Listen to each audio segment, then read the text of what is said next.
For today's video guys ay magkabit tayo ng handle. Ito yung handle natin guys, oh. Ayan. So, ayan. Ito yung pagkakabitan natin. 60 cm pala to mga katugsok, no? Ayan, oh. Ayan, ito yung handle.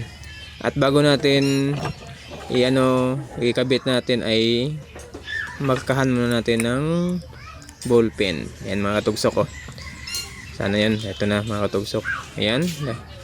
So, sitting muna natin bago natin markahan, no? Ayan lang. Ayan ang mga katugsok. Ayan. So, markahan na natin yan para hindi tayo mawala sa line bago natin butasan. So, ayan mga katugsok. So, sukatin muna natin mga katugsok kung sakto ba. Ayan. So, adjust natin konti lang. Ayan. So, bago natin paandarin. Ayan mga katugsok.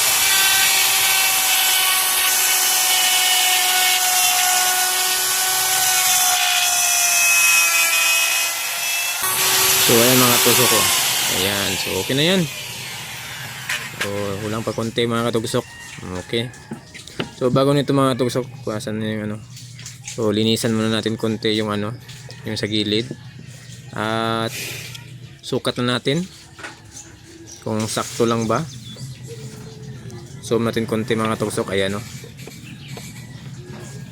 Kailangan medyo lang siya. Medyo sikip konti. Ayan. Oops. Para may mapapasukan pa sa epoxy mamaya. Ayan mga katugsok. Huwag kalimutan mag-follow at share mga katugsok. Ayan. Para updated po kayo sa ating mga video. At dito naman sa harap mga katugsok, kailangan din natin bawasan kasi yung handle ay sumubra. At sukatan na natin yung trigger. Ayan po.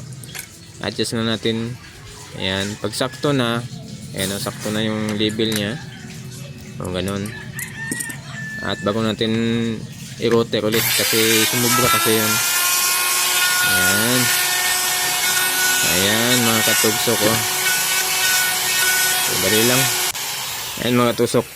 So bago natin ilagay yung trigger, linisan muna natin yung mga parang dyan. Ayan, sakto. Kaya piminti. So ayan ang mga katugsok ko. Ayan na yung finish natin. At hindi pa na mga katugsok natin, designan pa yan dyan. At ipi-cleaner pa natin para lumipis. Ayan, oh. Ayan, para gumanda yung natin products mga katugsok.